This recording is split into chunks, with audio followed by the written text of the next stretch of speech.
জুবিন গাৰ্গৰ তুলনীয়া যি কাজলীয়ে সিদ্ধাৰ্থৰ বিষয়ে কান্দি কান্দি কি কথা ক'লে আপোনালোকে শুনিলে আচৰিত হ'ব। হয়, জুবিন গাৰ্গৰ নিজৰ তুলনীয়া ছোৱালীজনীক সিদ্ধাৰ্থই কি এনেকুৱা কৰিলে যাৰ বাবে এই কাজলীয়ে কান্দি কান্দি কেমেৰাৰ সন্মুখত ক'বলগীয়া হ'ল। এই সিদ্ধাৰ্থ যে এটা বেয়া মানুহ এই কথাটো সকলোৱে জানে, কিন্তু এই কাজলীক কি অন্যায় কৰিলে? এই কাজলীয়ে কিয় কেমেৰাৰ সন্মুখত কান্দি কান্দি সিদ্ধাৰ্থৰ কথা ক'বলগীয়া হ'ল বা কি ক'লে? এই সকলোখিনি কথা কাজলীৰ মুখেৰে আপোনালোকে শুনিবলৈ পাব এই ভিডিঅ'টোত। কিন্তু এই ভিডিঅ'টোত কিছুমান কথা আপুনি গম পাই ল'ব লাগিব কাজলীয়ে কোৱা কথাখিনিৰ আগতে, নহ'লে আপুনি কিছু কথা বুজি নেপাব। কাৰণ কাজলী চাওক, জুবিন গাৰ্গৰ তুলনীয়া যি আৰু তুলনীয়া যি কেনেকৈ হ'ল, কাৰণ জুবিন গাৰ্গক আমাৰ বহুতে জুবিন দা বুলি কয় বা জুবিন গাৰ্গ বুলি কয়, বিভিন্ন নামেৰে তেওঁক সম্বোধন ধৰে জুবিন গাৰ্গক। কিন্তু এই কাজলীয়ে সম্বোধন ধৰে পাপা বুলি, হয়, দেউতা বুলি কয়, আৰু গৰিমা গাৰ্গক তেওঁ মা বুলি কয়। তেনেহলে আপুনি ভাবি চাওক জুবিন গাৰ্গে নিজৰ এই কন্যাগৰাকীক কিমান ভাল পাইছিল, কিমান ভাল পোৱাৰ বাবে তেওঁ এই ছোৱালীগৰাকীক বাটৰ পৰা তুলি নি অৰ্থাৎ সহায় কৰি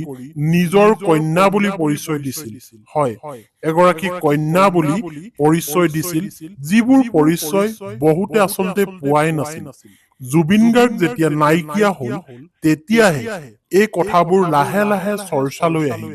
জুবিন গাৰ্গ জীয়াই থাকোতেও এই কাজলীক মঞ্চত আচলতে চিনাকি কৰাই দিছিল, কিন্তু মানুহে ইমান গুৰুত্ব দিয়া নাছিল কাজলীৰ বিষয়ে। কিন্তু কাজলী যে এগৰাকী এনেকুৱা ধৰণৰ ছোৱালী হ'ব, জুবিন গাৰ্গৰ ইমান মৰমৰ কন্যা হ'ব, জীয়েক হ'ব, সন্তান হ'ব, এই কথাটো ৰাইজে আমি কোনেও অনুভৱেই কৰিব পৰা নাছিল। কিন্তু জুবিন গাৰ্গ নোহোৱাৰ ঠিক পিছৰ পৰাই এই কথাবোৰ চৰ্চালৈ আহিছে আৰু মানুহৰ মাজত এতিয়া পৰিচয় হৈছে কাজলী আচলতে কোন। কাজলীক লৈ সিদ্ধাৰ্থই কি খেলা কৰিলে, সিদ্ধাৰ্থই কিয় কাজলীৰ লগত এনেকুৱা কাম কৰিল, যিটো কামৰ বিষয়ে এতিয়া ক'বলৈ গৈ আছো, যাৰ কাৰণে কাজলীয়ে কান্দি কান্দি কেমেৰাৰ সন্মুখত ক'বলগীয়া হৈছে যে সিদ্ধাৰ্থই এই কামটো কৰিল, কিয় কৰিল। হয়, এই ভিডিঅ'টো আপোনালোকে পাব, কাজলীয়ে নিজ মুখেৰে কৈছে, মই খন্তে খন্তে লগাই দিম, কিন্তু আপোনালোকে গম পাই লওক যে সিদ্ধাৰ্থ এটা কেনেকুৱা মানুহ, কিমান টকা পইচাৰ লেনদেন। এতিয়াতো এই কাজলীয়ে জুবিন গাৰ্গো নাই, জুবিন গাৰ্গক অৰ্থাৎ নিজৰ দেউতাকক অৰ্থাৎ পিতৃক ক'ব যে সিদ্ধাৰ্থই মোক এনেকুৱা কৰিলে বুলি। এতিয়া জুবিন গাৰ্গ যিহেতু নাই, কাক ক'ব? গৰিমাক ক'ব, গৰিমা মাকক ক'ব। হয়, গৰিমা মাকক ক'ব নে নক'ব? এই সকলোখিনি কথা কাজলীয়ে কেমেৰাৰ সন্মুখত কৈছে, আপোনালোকে শুনিব। কিন্তু আৰু অকণমান কথা গম পাই লওক, নহ'লে বুজি নাপাব। কাৰণ কাজলীক জুবিন গাৰ্গে লগ পাইছিল এটা ৰাতি, এটা গভীৰ ৰাতি, যেতিয়া তেওঁ ৰাস্তাৰে গৈ আছিল, তেওঁৰ কনভয় বুলি ক'লেও বেয়া নহয়, যেতিয়া তেওঁৰ মিউজিচিয়ানৰ গাড়ী, তেখেতৰ PSO, তেখেত নিজে গৈ আছিল, তেতিয়া এজনী ছোৱালী লগ পাইছিল আৰু তাইৰ নামেই কাজলী। সেই ছোৱালীজনীয়ে হাত দাঙি গাড়ী ৰখাইছিল আৰু কাজলীয়ে ভাবিছিল যে পুলিচৰ গাড়ী, কাৰণ জুবিন গাৰ্গৰ লগত PSO থাকে, এই কথাটো আপোনালোকে গম পায়। চৰকাৰে, প্ৰশাসনে তেওঁক দেহৰক্ষী দিছে আৰু পুলিচৰ গাড়ী বুলি ভাবি কাজলীয়ে হাত দাঙিলে ৰাতি 2টা বজাত, আৰু গাড়ী লগে লগে ৰৈ গ'ল। ৰৈ যোৱাৰ লগে লগে কাজলীয়ে সেই বডিগাৰ্ড কিজনৰ ওচৰলৈ, সেই পুলিচৰ গাড়ীখনলৈ দৌৰ মাৰিলে আৰু কাজলীয়ে ক'লে যে মোক বচাওক, বচাওক, মোক বচাই লওক, এনেকৈ ক'লে। আৰু কাজলীয়ে কাতৰ অনুৰোধ কৰিলে যে মোক বচাই লওক আৰু তেতিয়া সেই পুলিচ কিজনে সেই বডিগাৰ্ড কিজনে ক'লে যে সেই আগৰ গাড়ীখনলৈ যোৱা তাত পোৱাগৈ অৰ্থাৎ তাতেই আছিল আমাৰ মৰমৰ শিল্পী জুবিন গাৰ্গ আৰু সেইখন গাড়ীৰ ওচৰলৈ আহি যেতিয়া সহায় ভিক্ষা মাগিলে তেতিয়া কাজলীয়ে দেখা পালে জুবিন গাৰ্গক তেতিয়া কাজলীৰ মুখৰ পৰা ক'ব নোৱাৰাকৈ ওলাই আহিল জুবিন তেতিয়া জুবিন গাৰ্গে ক'লে হয় মই জুবিন তই কোন তই ক'ৰ পৰা আহিছ এনেবোৰ প্ৰশ্ন আহি থাকোঁতে কথা পাতি থাকোঁতেই এখন গাড়ী পিছফালৰ পৰা খৰখেদাকৈ আহি জুবিন গাৰ্গৰ সেই যিখন গাড়ী আছিল তাৰ সন্মুখত ৰাখি দিলেহি ৰাখি দিয়াৰ লগে লগেই তাৰ পৰা কেইজনমান যুৱক নামি আহিল আৰু নামি আহি কাজলীক ক'লে তই কিয় পলাইছ বল আমাৰ লগত তোক ঘৰত থব লাগে আমি থৈ আহিম অহা কালিলৈ কাজলীয়ে তেতিয়া উত্তৰ দিলে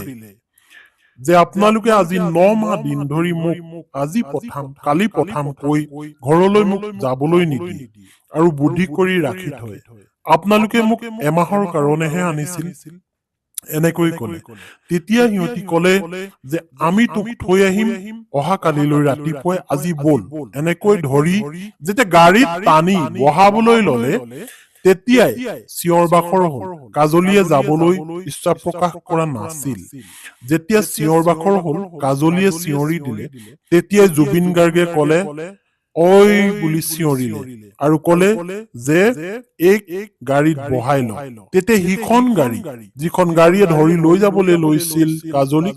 সেই গাড়ীখনে তাৰ পৰা পলাই দিলে সেই যুৱক কেইজনৰ সৈতে আৰু জুবিন গাৰ্গে তেতিয়া আলোচনা কৰি এখন থানালৈ লৈ গ'ল আৰু থানাত সমজাই দিলে যে কাজলী এনেকুৱা ধৰণৰ অসুবিধা হৈছে আৰু কাজলীক তেতিয়া সেই থানাখনে ৰাতিপুৱা ভাগলৈ এটা চাইল্ড হেল্পলাইনত আচলতে খবৰ দি তালৈ পঠাই দিলে আৰু তাতেই শিক্ষা গ্ৰহণ কৰি কাজলীয়ে জীৱনৰ পাতনি মেলিলে অৱশেষত কাজলী ডাঙৰ হোৱাৰ পিছত জুবিন গাৰ্গকো লগ পালে আৰু এদিন জুবিন গাৰ্গক কাজলীয়ে কৈছিল জুবিন দা বুলি আৰু তেতিয়া জুবিন গাৰ্গে ক'লে তই মোৰ ছোৱালী হয় তই মোক পাপা কবি আৰু সেই দিনাৰ পৰাই কাজলীয়ে পাপা বুলি কয় এতিয়া কথা হৈছে কাজলীক সিদ্ধাৰ্থই কেনেকৈ ঠগিলে হয় জুবিন গাৰ্গে নিজৰ কন্যাৰ কাৰণে নিজৰ ছোৱালীজনীক কিছু আৰ্থিক সাহায্য আগবঢ়াই আছিল তাই চলিবৰ কাৰণে তাই পঢ়িবৰ কাৰণে তাই জীৱনটো সুন্দৰৰূপে চলাবৰ কাৰণে কিন্তু এই পাখণ্ডই সিদ্ধাৰ্থ নামৰ পাখণ্ডই এটা সময়ত এই কাজলীলৈ অহা টকা বন্ধ কৰি দিলে অৱশেষত টকা নহা হ'ল কাজলীলৈ আৰু জুবিন গাৰ্গো যথেষ্ট ব্যস্ত থকাৰ কাৰণে বহুত বেছিকৈ খবৰ কৰিব নোৱাৰে গতিকে কাজলীয়ে এতিয়া প্ৰকাশ কৰিছে যে সিদ্ধাৰ্থই মোক এনেকৈ অন্যায় কৰিলে আৰু অন্যায় প্ৰায়শ্চিত হ'ব সিদ্ধাৰ্থ ধন্যবাদ